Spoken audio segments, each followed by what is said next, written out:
Yeah. I don't see recording. Okay, now it is. Mm-hmm.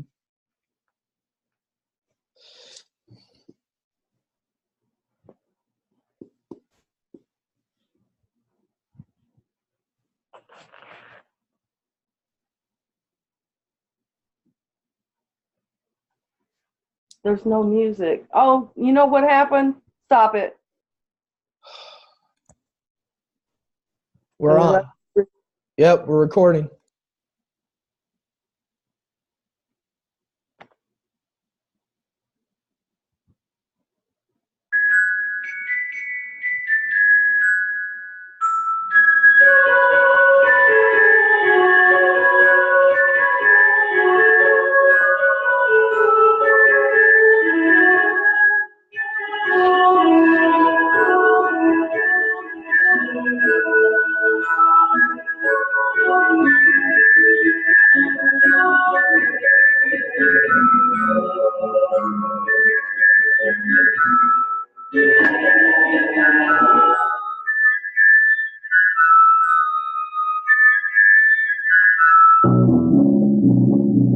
You will know them by their fruits, for your spirit never lies. It's this simple little truth, let you see through their disguise. You will know them by their fruits, for when their branches are bare, well, that's when you know the difference between the wheat and the tares. Now the fruits of the Spirit are easy to see. They are love, joy, peace, and long-suffering. But the ways of this world we know how too well. For lust and greed they'll lie, they'll cheat, and that's how you tell. You will know them by their fruits, for your spirit never lies. It's the simple little truth, let you see through their disguise. You will know them by their fruits, for when their branches are bare, that's how you tell the difference between the wheat and the tares. Now the tares will all be bundled up and thrown in the fire. They will wail, gnash their teeth, and cry before their funeral pyre. But the wheat are yours, jewels, and they won't be harmed. He'll gather up each one and place them into his barn. You will know them by their fruits, for your spirit never lies. It's this simple little truth, let you see through their disguise. You will know them by their fruits, for when their branches are bare, that's how you tell the difference between the wheat and the tares.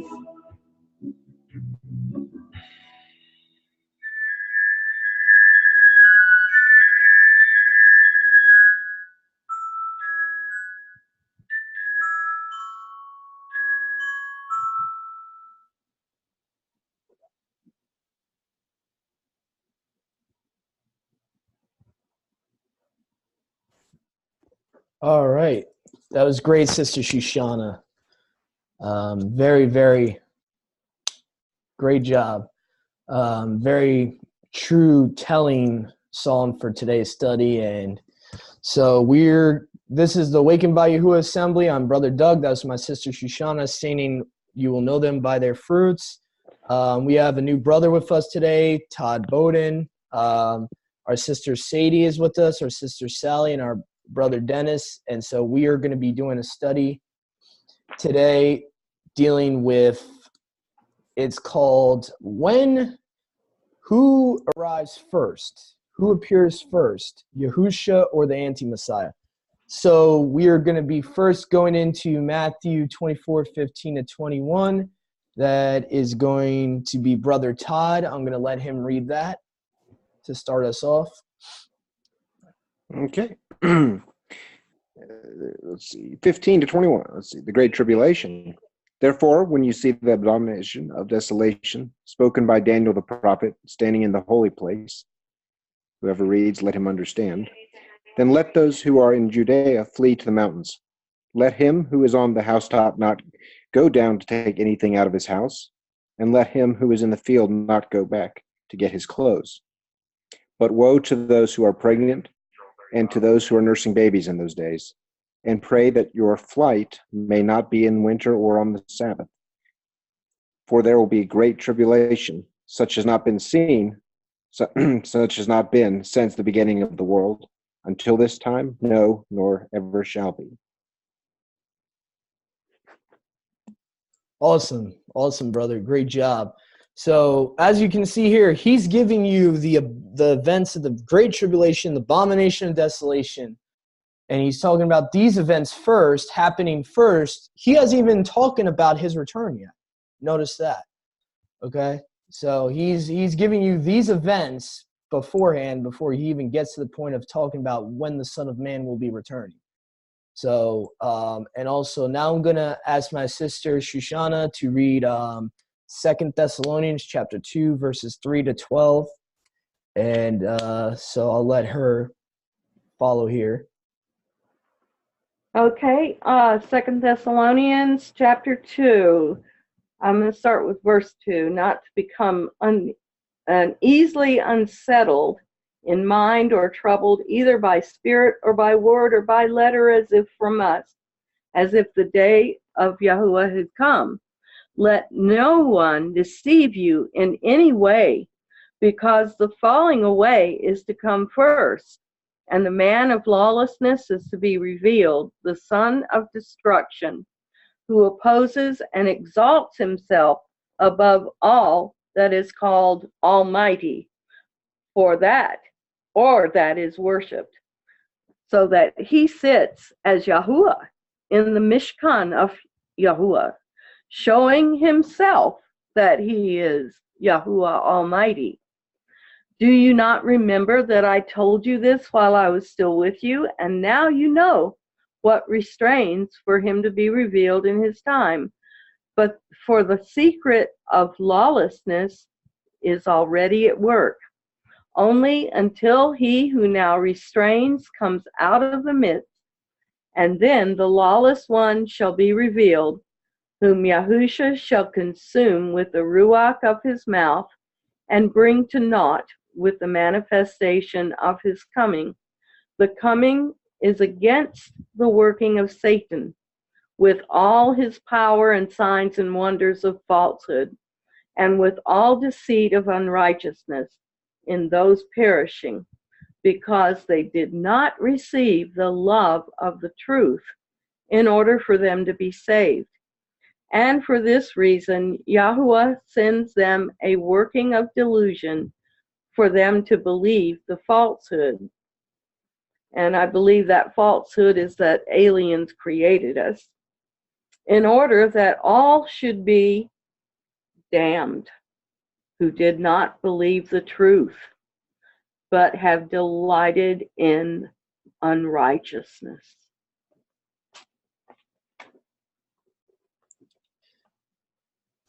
And Brother Doug, would you like for me to continue in the book of Daniel? Yes, chapter 12, 1 to 3, and also if you could end at chapter 11, verse 45 after chapter 12. Okay. All Chapter 11, verse 45 says, "And he shall pitch the tents of his palace between the seas and the splendid Kadesh mountain, but shall come to his end with none to help him." This is speaking of the anti-Messiah.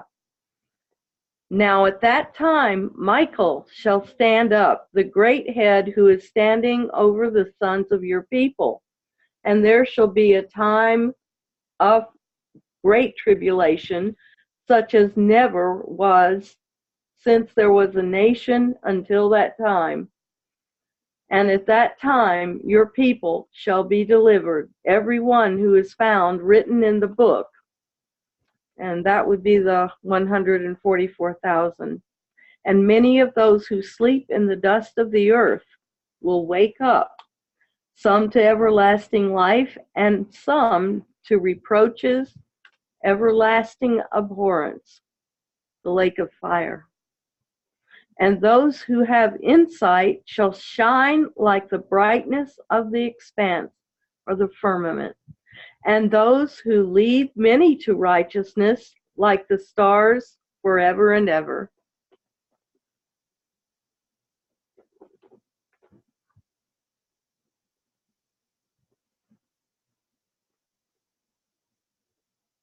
Doug, you're muted. Great job, sis. I'm going to pick up where you just left off, and I will be reading from Daniel chapter 9, verse 27 from the Septuagint, just because the Septuagint, the wording is a lot better, and it gets more specific than the way the Masoretic text has this particular verse.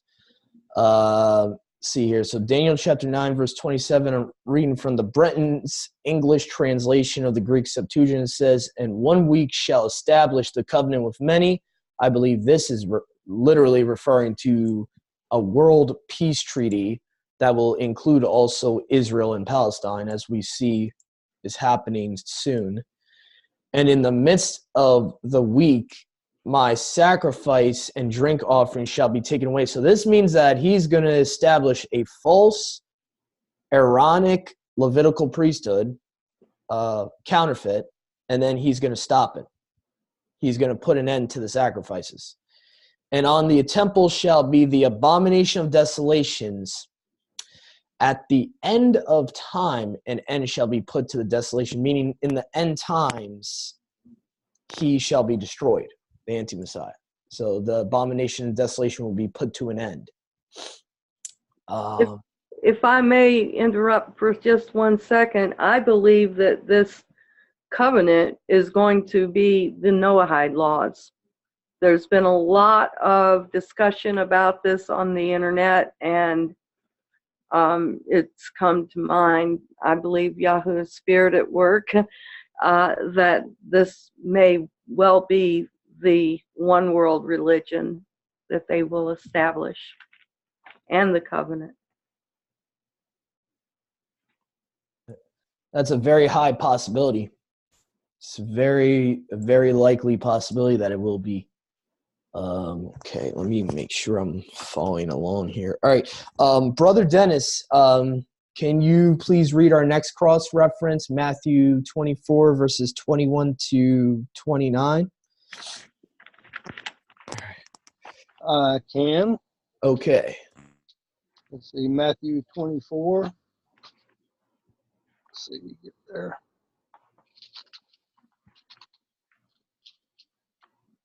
Yep. 21 through 29. Yep. Okay. "For there shall be great distress, such as has not been since the beginning of the world until this time, no, nor ever shall be. And if those days were not shortened, no flesh would be saved.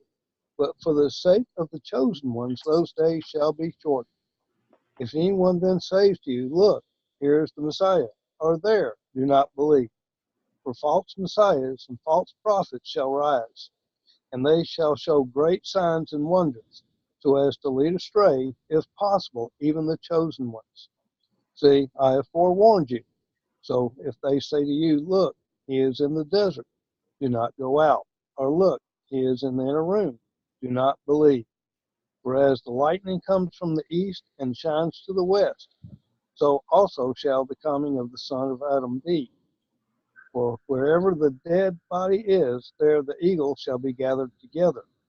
And immediately after the distress of those days, the sun shall be darkened, and the moon shall not give its light, and the stars shall fall from the Shemayim, or heaven, and the powers of the heavens shall be shaken.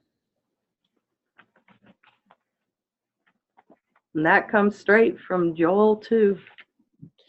Yeah, I'm going to make a little arrow here, and I think I'm going to start giving our listeners and viewers, I'm going to start putting the Word documents in the description of these videos so they can look at this themselves, just in case they can't really read it off of the screen when I have it on screen share. I just wanted to really point out what Brother Dennis just read, verse 29 specifically. Immediately after the tribulation of those days. So that's why I like the King James, because it's one of the few translations that still has the word tribulation instead of distress. It actually gives you verbatimly, Yahusha is telling you, okay, right after the tribulation happens, I'm returning, not before it. So that's something I just wanted to let our viewers and listeners know what Dennis just read. And so Yahusha's own words, he's coming after the tribulation. So now we're going to transition to the second part of this study, who is taken and left behind. So who is taken that's from the field? One of the most popular verses out there where it talks about two are in the field, one's taken and one's not. So who is taken and who is left behind? Is it the wheat that are taken, or is it the tares that are taken? Is it the wheat that's being left behind, or the tares? So this is the second part of our study. And let me just see who is going to be reading this next. 13, 27 to 30. Sadie, maybe? Sadie, yeah. Sadie, if you could possibly read Matthew chapter 13, 27 to 30. Okay. All right. This would be 13. Matthew, you said 13. Yep, Matthew 13, verses 27 to 30. Okay. So the servants of the owner came and said to him, Sir, did you not sow good seeds in your field?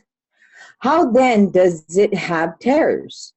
And he said to them, An enemy has done this. The servant said to him, Do you want us to go and gather them? But he said, No, lest while you gather up the tares, you also uproot the wheat with them. Let both grow together until the harvest. And at that time of the harvest, I will say to the reapers, First gather together the tares and bind them up in a bundle. Reminds me of the bundles of Joseph. To burn them, but gather the wheat unto my barn. Wow, that just reminded me of Joseph right now and what his dream of bundling the tare. He had wheat that he was bundling up. Wow. But isn't that something? Wow, I never got that correlation ever. That's a first. Wow. Mm-hmm. All right, so Brother Dennis, if you could possibly follow Sadie and read Matthew 13, 36 to 43. All right. Brother Dennis? Yeah, what was that again? Can you possibly read Matthew chapter 13, verse 36 to 43? Yes. Okay.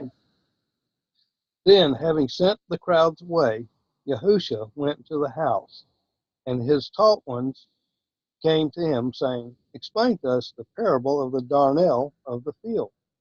And he answering said to them, He who is sowing the good seed is the son of Adam, and the field is the world, and the good seed, the tov seed, these are the sons of the rain, but the darnel are the sons of the wicked one.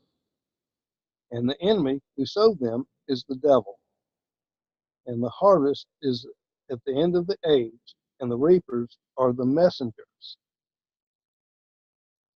As the darnel then is gathered and burned in the fire, so it shall be at the end of this age. The son of Adam shall send out his messengers, and they shall gather out of his reign all the stumbling blocks, and those doing lawlessness, and shall throw them into the furnace of fire. There shall be wailing and gnashing of teeth. Then the righteous shall shine forth as the sun in the reign of their Father. He who has ears to hear, let him hear. Let me say this, that darnel is a Old English word that means the tares. Yeah. It's kind of interesting. King James actually translated as tares instead of darnel, which is kind of interesting. So I'm kind of surprised the ISR or the Hallelujah Scriptures would have it as darnel. I am too. Kind of interesting. But anyway, and I think I'll read Matthew 24:40 since we're kind of losing a little bit of time here. Let me just read Matthew 24:40, and then I'll give it over to Todd for the last two cross references after this. So Matthew 24:40, now that Brother Dennis just read from Matthew 13, keep that context of who the tares and who the wheat are and who is actually being taken. Okay, so Matthew 24, verse 40. To understand this, you have to understand what Matthew 13 is saying. If you don't understand Matthew 13, you will not know who is being taken, who's being left. Then the two will be in the field, Matthew 24, verse 40. Then two will be in the field, one will be taken, and one will be left. So if we take the context of Matthew 13, 36 to 43, we'll understand that Yahusha in Matthew 24, verse 40, is not going to contradict himself. Okay, he's gonna stay with the same context from about 11 chapters beforehand. So obviously he's gonna be talking about the tares being taken, not the wheat. So that's something I wanted to explain real quick. Brother Todd, if you can read Proverbs chapter 2, verse 21 to 22.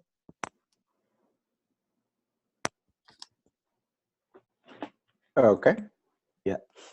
Proverbs 2, 21, 22. Mm-hmm.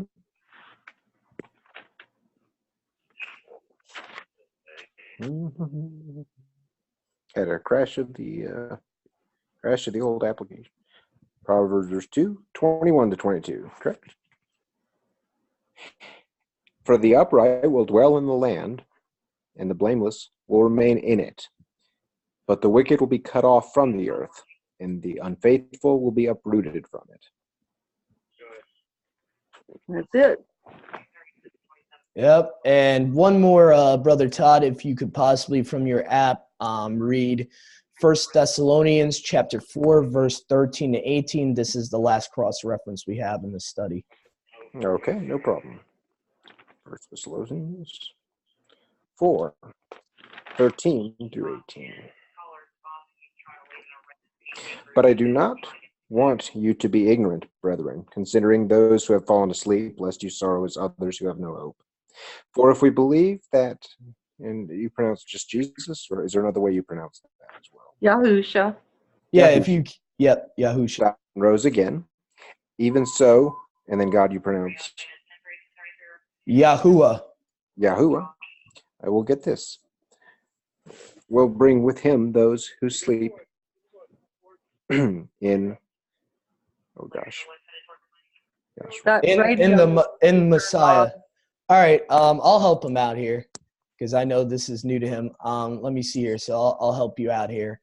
See, so you start at verse 13 here. Now we don't want you to be uninformed, brothers, or ignorant concerning those who have died, lest you be sorrowful of those who have no hope.